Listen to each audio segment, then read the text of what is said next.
Good afternoon, everyone. My colleague, Peter Baker, and not my colleague, Susan Glasser, but spouses and co-authors. The book we're going to talk about, The Divider, this book was not supposed to happen because neither of you was supposed to cover Trump, right? I remember at the New York Times, there's an internal newsletter that goes around that used to be called AHOT, Ahead of the Times, to announce moves within the Times. And I remember when the announcement came out that Peter Baker was going to be the new Jerusalem bureau chief for the New York Times, which is a spot that is, lightly watched. Who's going to have that exciting and somewhat difficult job? And so it was announced that Peter Baker would be the new Jerusalem bureau chief. You moved there, and then what happened? How did you end up covering Trump? Well, thank you guys for coming today. We're delighted to be here. Thank you, Pamela, for doing this with us. Pamela has been a great colleague, both at the book review and now on the op-ed page, and I read everything she writes, and I think you should too.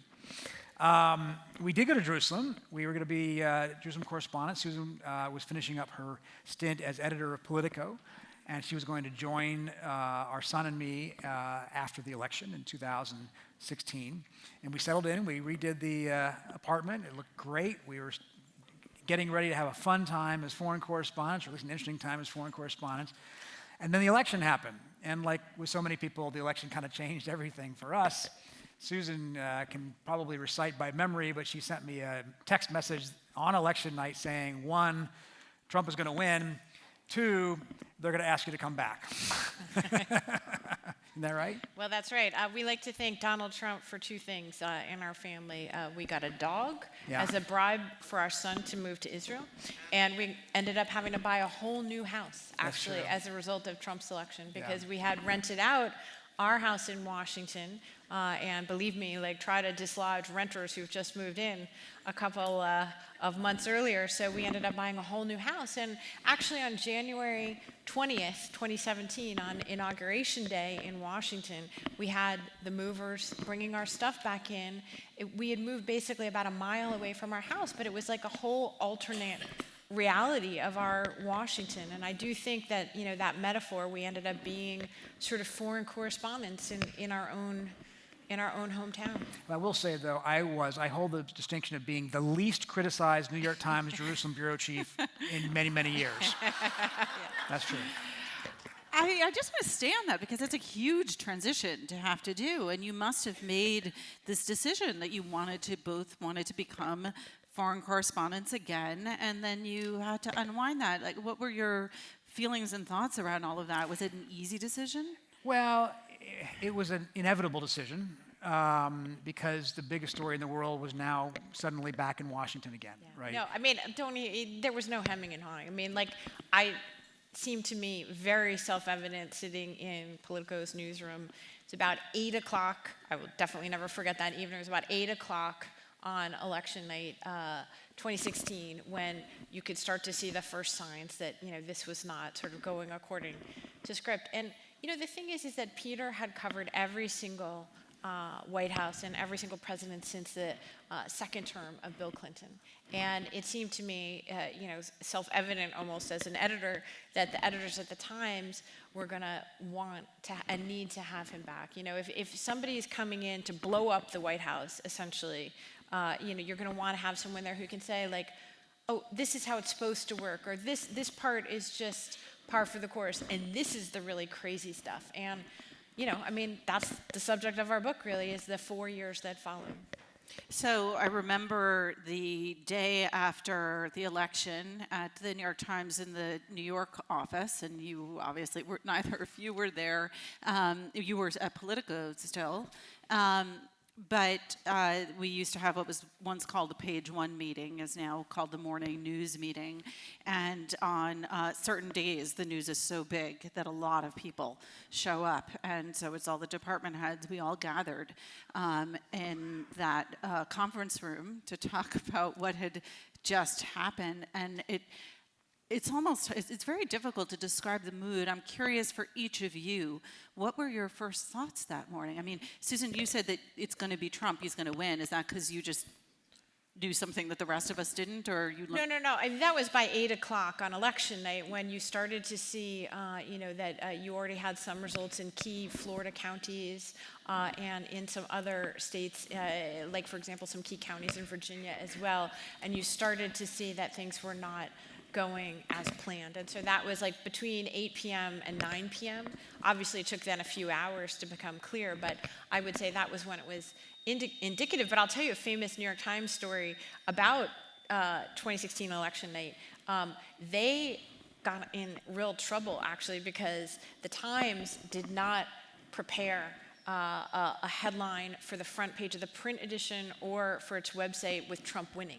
And normally, right, as an editor, we also had a huge section about Hillary. Yeah, no, that's right. But, like, you have to pre-write all of these things. And so, as an editor, normally you would have a kind of Trump wins and a hint Hillary wins. And for whatever reasons, obviously, I wasn't party to that. But at Politico, we also did not have, we had spent lots of time crafting our kind of glass ceiling shattering cover. And so that was all done. And so we had a 4 p.m. Normally, like, homepage meeting. And so on election day, we sat there and we didn't really have anything to do, right? We'd already finished our, like, historic first woman president thing.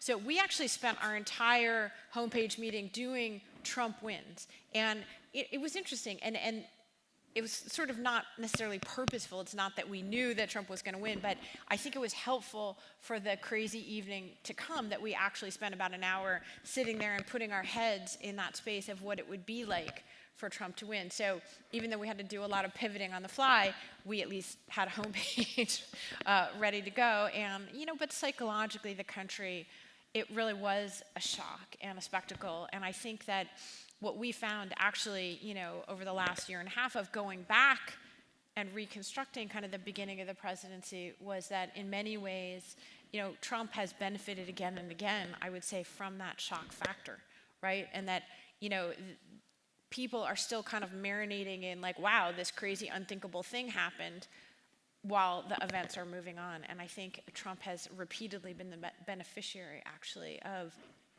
the unexpected. One of the things about reading your book, the reading experience that surprised me, is that these events, which took place, how many years ago now? 7 years ago? Felt like 10,000 years ago to me. And it feels in reading, especially in those early chapters, like I was newly interested in it, like almost as if I hadn't been there. And I think that it may be because it was such a shock. So we were all just kind of recuperating from and continuing to realize that this has happened, but also that so much happened so quickly. And I'm curious if it was like that for you as writers to go back. Like, did it feel historic, like ancient history to you? Did it feel recent? It's a good question, actually. We did think this was going to be a work of history. Now it may be a work of prologue, who knows. But going back to make sense of something that didn't seem coherent at the time, right? He comes in office, he's never been president, he's never been any kind of elected official, he's never been in public office, first president never to have served a day in public office in the military, and they were just throwing stuff at the walls, and one day it's a Muslim ban, the next day it's we're going to reverse them on Keystone, we're going to have this policy, that policy, get out of Paris, get out of the Iran deal, whatever.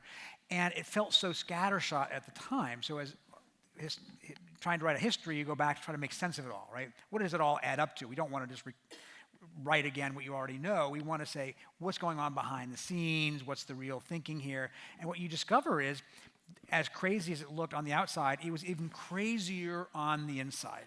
That this was not, in fact, a surprising result. This is exactly what was predictable going in, because he didn't know what he wanted to do. He didn't expect to win. They didn't have a plan, and they had these tribal knife fights going on from the very beginning, and everybody was at each other's throat. Yeah, I think that the other aspect of why, it almost seems like you're encountering it for the first time, is because the circus and the spectacle of the Trump years were so overwhelming and all-consuming. And I think one of the benefits for us of trying to look at it from a more historical perspective and to go back to the very beginning was you actually see much more clearly some of the through lines, and in particular, the kind of actually pretty systemic and purposeful assault on institutions that unfolds almost from day one. And I think that that's something that, with the benefit of hindsight, when you go back now, perhaps you're more free to focus on that because you're not living each tweet anew. Right. And you can see that the spectacle and the circus is an extremely important aspect of the politics of it, extremely important to understanding what made Donald Trump's presidency an outlier and different from all that came before it. But at the same time, you're much more able to focus on these through lines and the attempted weaponization of the military on his personal behalf, the almost day one focus on sort of co-opting the machinery of the Justice Department and the FBI on his own behalf. The focus on undermining institutions of all kinds, right? That the assault actually literally on the legitimacy and independence and credibility of American institutions that might rival him.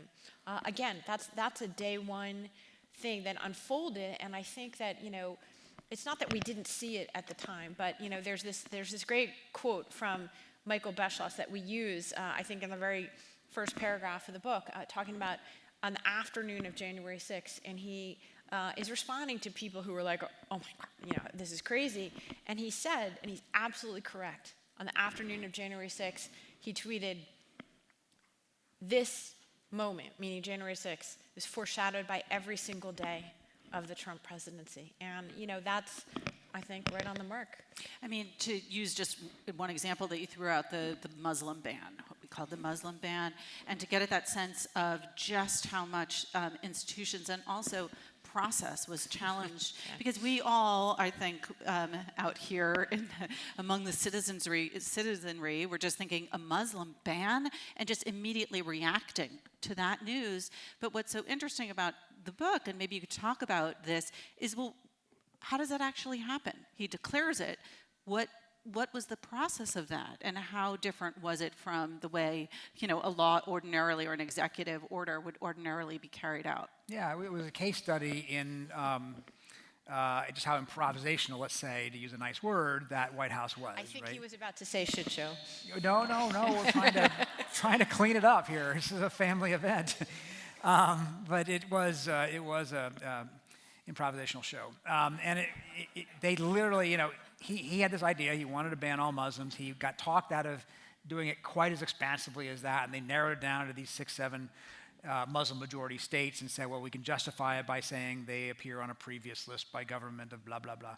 But they'd never done this before. They just sort of basically, as one guy described it to us, it was basically like they took a crayon and wrote up an order, as if that was somehow going to be a legal decision by the United States government. And they had a couple people in there who had done this before, kept saying, no, that's not how you do it. You have to call the lawyers. You have to actually go. They're literally doing this on the fly, in the limousine, on the way to the Pentagon where he's planning to announce it. And they get to the Pentagon, they still don't have an order for him to sign. So he goes off on a tour while the lawyers are still arguing on the phone and calling in changes and printing out a new version on parchment paper, and can we get it over there in time? And they're literally making handwritten changes to this, even in the moments before he signed it, but fortunately from their point of view, not on the first page, so when he holds it up, nobody knows that they've literally just been scratching it out. And that is sort of precedent for what's going to come. This is all of a piece. He wants to just basically, he's on the fly. He wants to translate his instincts into reality without any care for a process, without any care for law or precedent or rules or any of that kind of thing. Well, and what's amazing about that story, too, is that's a good example. We all remember experiencing the Muslim ban and the chaos of nobody being informed about it and people rushing to the airports in order to. And yet, we learned a lot that we didn't know about the process by which it came to be. And again and again and again, when we interviewed senior officials from Trump's own administration, what they all said to us was, it's even crazier than you thought. It's even worse than you thought. And to me, this is actually a really good example because you actually had Steve Bannon and Reince Priebus desperate to fulfill, Trump said he was going to do this first thing, so therefore they have to do it first thing. They're told, well, no, actually the Justice Department Office of Legal Counsel needs to sign off on any kind of an order like this. And they just said, well, can we just not do that? Can we just not do that? You know, is that a law or is that just a tradition? And that was a crazy example, too, because it wasn't a law, right? It was just what was expected. Well, exactly, and that is another theme that runs through, is Trump and those who surrounded him, sometimes intentionally, sometimes simply because they blundered into it, but exposing the weaknesses in our system. That starts almost on day one, when you realize that what we think of as ironclad traditions, policies, norms, are there to be much more negotiable than we realized, and to be weaponized on behalf of someone who's determined not to follow them. I mean, we knew that January 6th existed as a moment in time. We thought of it as a purely ceremonial moment, like many people in Washington. I was extremely concerned about Trump's challenges to the election in 2020. I thought, well, there's no way it goes on past December 14th. To me, that was the ironclad deadline, because December 14th is when, by law, the Electoral College must meet and all the states have to certify the results. So what can you possibly do after December 14th? By the way, Bill Barr, the Attorney General of the United States, thought that, because he thought it was safe for him to resign after that point in time. Mitch McConnell, the Senate Majority Leader, thought December 14th was the day, because it was on December 15th that he finally and very belatedly congratulated Joe Biden for winning. And it turned out that actually it was January 6th was the date. So you mentioned going back and reconstructing this by talking to various sources, to officials within the administration. One of the things that is clear in your book right away, and was pretty clear to all of us observers outside, is that there were a lot of people who were not exactly truthful in that administration, or forthright, but also that it was it wasn't a team of rivals in the Lincoln Center, because there was no team. It was like a battle of rivals with all of these competing agendas. For you, in reconstructing what happened, was it difficult, given that you would think there would be many different versions of each story that you investigated, and that were you able to trust your sources? Well, you're right about that, absolutely. And let's start by saying every White House has its rivalries, of course, and that's a natural thing. You know, Reagan's White House was famously, driven between the Schultz wing and the Weinberger wing, and the Mises and the Bakers and so forth. And obviously, the George W. Bush administration had Cheney and Rumsfeld, and you had Colin Powell. So other White Houses have had these big cleavages, but you've never seen one that was kind of like a free-for-all knife fight, Hunger Games kind of situation, right? Where it was literally anybody is out for themselves, and they constantly made new allies in order to shaft the other guy they both hate, and then turned around and shafted each other. It was never a single clear-cut set of lines there. But to your point about having to trust them, I mean, the one good thing about that is they all then feel the need to tell you their side, because they know if they don't, then the other side is going to be the only one that's represented for history. So you do get the 3 or 4 or 5 different versions of what happened in a room to talk to you in that kind of a setting. You're not relying just on one, and then you try to reconcile those events and try to see what makes most sense. It's like a Rashomon kind of situation. It's like a Rashomon, yes, exactly. Well, that's right. And just on the point about the war of all against all, which was sort of the permanent nature of combat in Donald Trump's world, I think it's important to understand, too, that part of the reason that this kind of conflict and infighting was so endemic to the Trump White House, because it's endemic to anything that's around Donald Trump. And, there's this incredible, how he had this habit of sort of saying the quiet part out loud, as people would say in Washington. Well, in March of 2018, that's when he has, like, his first really big purge. And he realizes that he has mistakenly appointed a number of overly conventional establishment thinkers, and he wants to get rid of Rex Tillerson. He wants to get rid of H.R. McMaster. He wants to get rid of Gary Cohn. So that sort of first generation of what was called sort of semi-tongue-in-cheek, the adults in the room, he's getting rid of them. He's taking control. And, the White House reporters are clamoring and saying, what's happening? It's chaos in the White House. And Trump says, no, I like conflict. And I think that was one of his very revealing comments. He sought to use the gladiatorial combat of those who surrounded him. He encouraged it, first of all. He loved nothing more than to sort of pit two advisors against each other in the Oval White House Office. apprentice. Absolutely. But, of course, that maintained himself as the one kind of constant in this cycle in and out, in and out, in and out White House that we've had. We forget how crazy that was, by the way. We're now 2 years plus into the Biden presidency. Not a single cabinet member has left. And here we are, in Donald Trump's White House. I mean, how long did it take? About I think it was 24 days was the National Security Advisor's tenure, which is a record, of course, since the job was first created. It's interesting when you say that, I realize, of course that's true. And yet, it's possible I missed it, but I haven't read many news articles that say, oh, by the way, it's been 2 years and no one has resigned yet.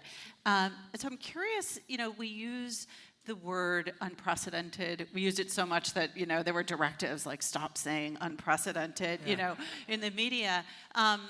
For the administration and how it worked itself, but it was also, I think, unprecedented for people who covered it, right? This was a new way of having to cover politics and cover the White House, and I want to talk a little bit about that. Peter, I know in your case, and Susan, I'd be interested to hear your position on this, you're kind of famous at the New York Times internally as someone who really has very specific rules for yourself, right? Am I correct that you don't even vote, right? Because you want to be completely nonpartisan and down the line. And Susan, I'd be curious if you have a version of this. Was this especially challenging then to maintain that position? Did you rethink it? It's a great question, and yes, the answer is yes. It was a challenge, and you're right. I've been covering the White House, as Susan said, since Clinton, with the exception of 4 years when we were in Moscow, and it's really important to me to be neutral or independent. I mean, I understand that the word objective is wrong these days. There's no such thing as objectivity. We're all human beings. We come to everything with our own personal biases and history. So that's fair. But I think as a reporter who covers politics, particularly the White House, what you want to do as much as possible is be independent of the people that you're covering and see them as clearly as possible, not through a partisan lens, but through a truth lens, right? Through a fact lens. That doesn't mean some artificial false equivalence, which I know we get criticized for. It doesn't mean he said, she said. We just take it on face value. We do try to get past that and find out what's really going on. With Trump, it was of course more of a challenge because there genuinely was never anything like him before. Just you cannot say, well, every president has this or that or the other thing happen. Not in very many cases in his presidency, it was unprecedented. And you had to say that, and you had to be honest about it. And when the biggest example of this, and I'll let Susan answer, but the biggest example, of course, was how do you deal with a president who lies? Okay? Now, let's just start with the obvious, which is that every president lies on some level or another. Certainly every president has not always told the full truth. We, as journalists, are responsible for calling them out when they do that, pointing out where they have varied from the facts. With Trump, it became such a leitmotif that you just couldn't simply say, Trump said something, here are the facts. You had to call it out more vigorously. In fact, our friends at the Washington Post literally counted the number that they came up with over his 4 years at 30,000 false or misleading statements, 30,000. So that's not the same thing as every other president, and we shouldn't treat it like it's the same thing as every other president. And the big debate, and I'll finish, the big debate was, do you use the L word? As an example, right? Do you say it's a lie? And we struggle with this. This is a big debate within our newsroom and I think other newsrooms as well, because to say somebody is lying on the one hand presumes you know that they know what they're saying is false, right? We are not mind readers. Should we then assume that Donald Trump says something that is false? We can say it's false, factually false, not a question. Does he know it's false? That presumes a certain level of intimacy that we don't want to overly presume. On the other hand, if he says something that is false so many times, and he's been told, in effect, it's been false so many times, at that point, it's fair to assume that he knows it's not true and that it is a lie, right? So we're very careful, I think, about using the word sparingly, but occasionally we did use it. And if the other thought Dean Baquet, who was our executive editor at the time, had was if you overuse it, then you just look like you're screeching, and people tune you out, and it loses the power of the word. So we struggle with that. How do you deal with a politician, particularly a president, who doesn't tell the truth? Well, I think we found a balance in which we called them out regularly. We had our own fact checkers regularly say, not true, false. We tried not to make a nyan, we caught you, but we did try to say this is our role in society to say what the President of the United States has just told you is factually not true. Yeah, I mean, unfortunately, as you all know, Donald Trump, one of his great geniuses is not only marketing, but specifically he thrives when there are enemies. If he doesn't have one, he creates them.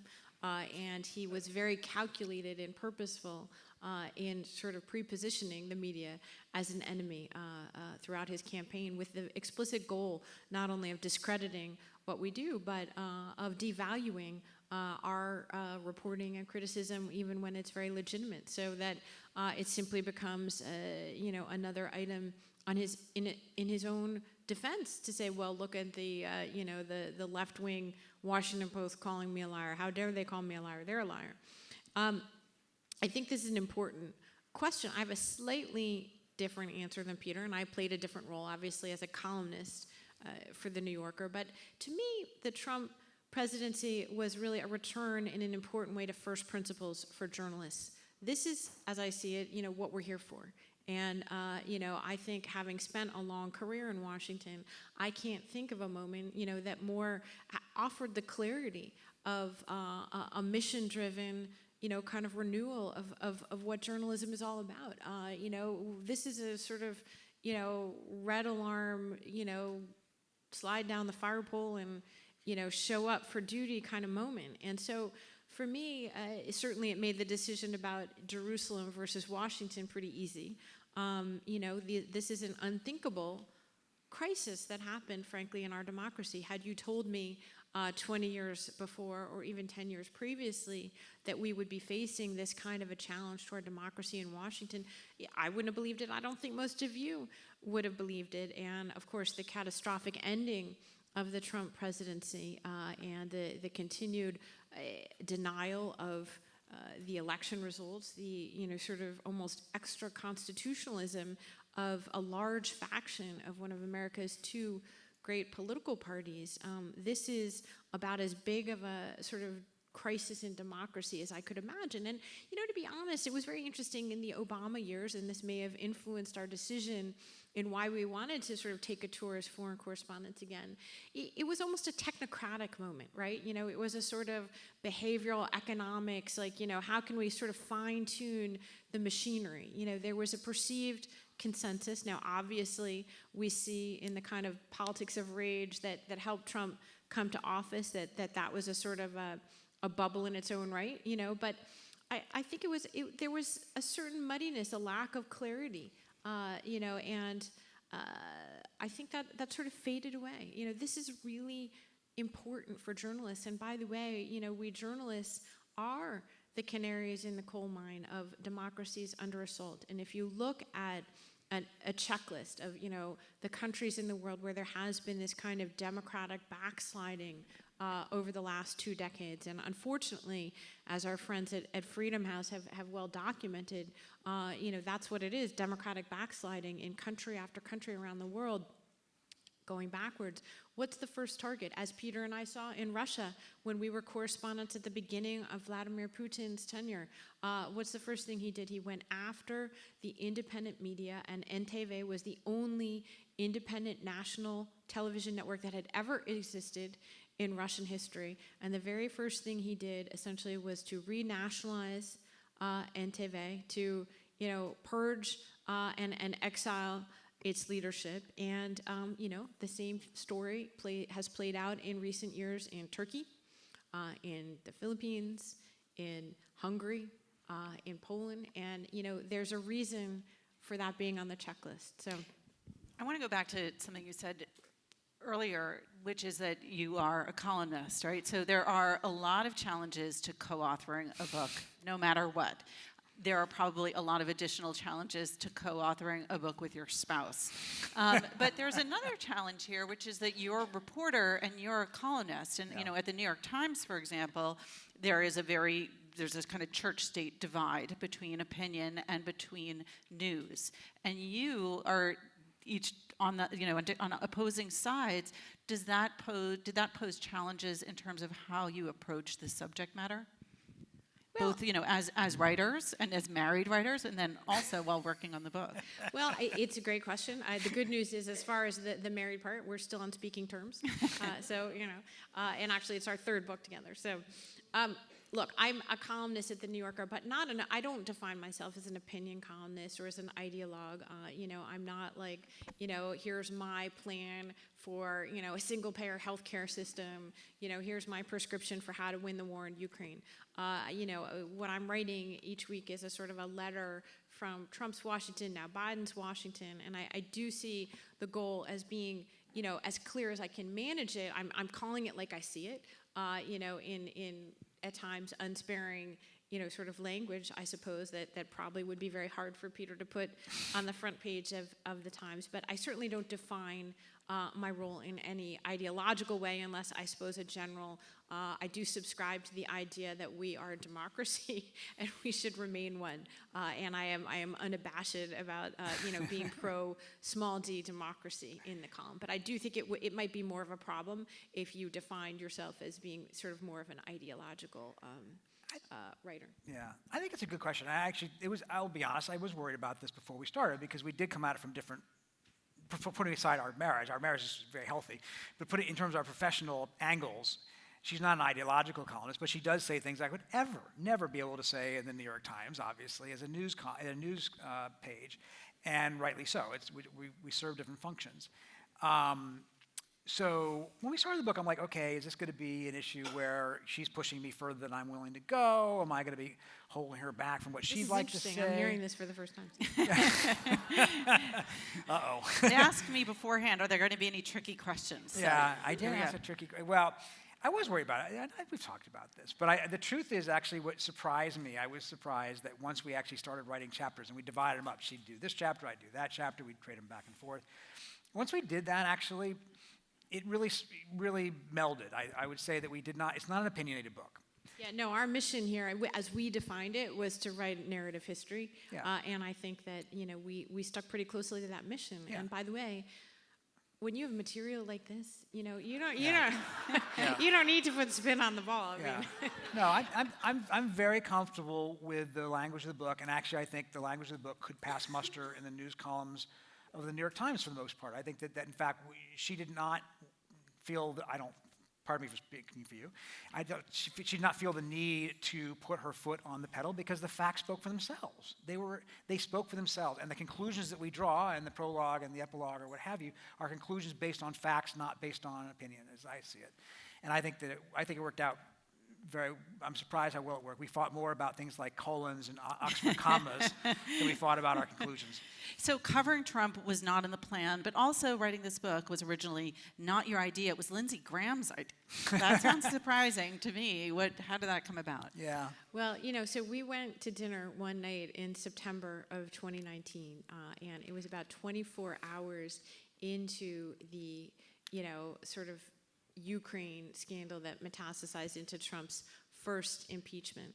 And we were walking down the street on 19th Street in Washington, and Lindsey Graham came out of the Palm after having had dinner. And he was in a sort of, I would call it a sort of a braggadocious, kind of expansive mood.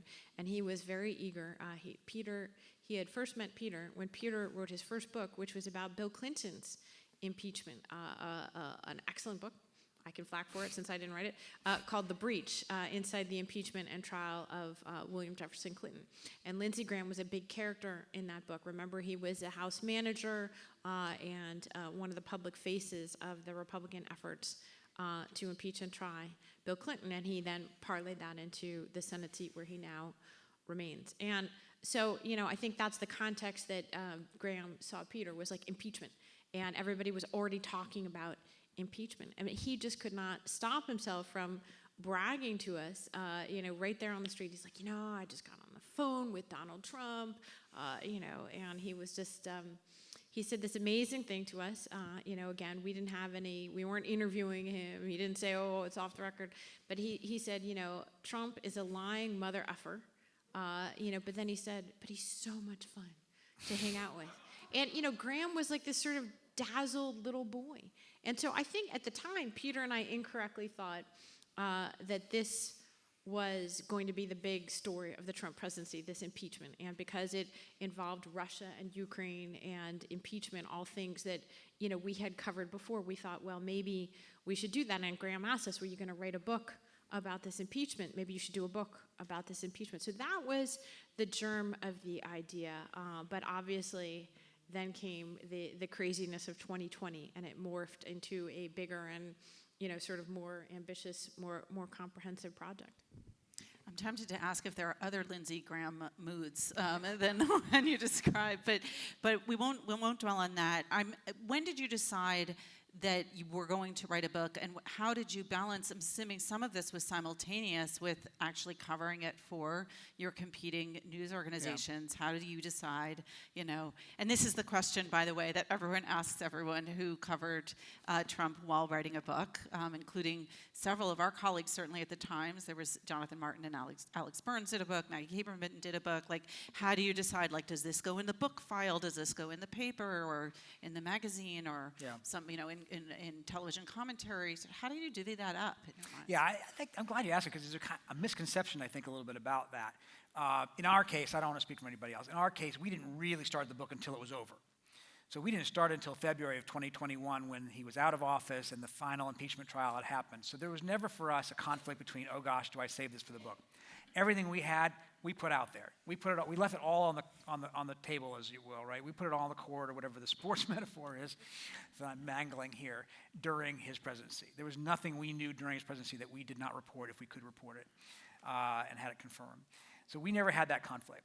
Now, then the question becomes, okay, as you're doing your book after he's left office, is there anything that comes up during that reporting that requires you to be more urgent about it and put it out in the magazine or the newspaper right away? And that did happen. Susan wrote a column in the spring of 2021 about some of the things we had discovered about the last-ditch effort to hit Iran that was discussed in the final days of the presidency. And I know that we published a couple other pieces, but months before the book came out, based on some of the reporting, because the January 6th committee was beginning to do some of its investigation, and we thought some of our reporting was relevant to that. But broadly speaking, part of the assumption by people who are critical of authors who do books like this is, aha, if only you had told us, everything would have been different, but you saved it for your books in order to make money. Okay, a couple things. One, these books, I hope they make money, but that's not why we do books. And, all journalists, have a salary. So yes, we do, work for cash. That is a thing that journalists do. We're not becoming rich because of this. We don't save anything in order to become rich. These are not like, Obama, Bush level millions of dollars of books. Secondly, the book has now come out. It's been out for 4 months, and the world did not change after this information did come out. So having it come out 4 months earlier under this thesis would obviously not have changed anything, because it was all after he left office. But I think that the critique of people doing books is missing the point, because the books are important in and of themselves. Not some factoid, not some one thing that might have been a newspaper story on a given day, but putting all together and trying to make sense of it. And that there's a value to books that you cannot accomplish in a newspaper story or in a magazine story, and that we should encourage these books, not criticize them. Yeah, no, I just want to echo that. We had the opportunity to debrief about 300 Trump administration officials after the end of the presidency. We didn't do any interviews during the presidency. It was all after February 2021 and his second impeachment. And this was invaluable as two people who covered the presidency, who lived through it as Americans. The opportunity to, I saw it as taking testimony for the record, in just the way that the January 6th committee was taking testimony. Now, of course, every journalist dreams of having subpoena power. We didn't get that.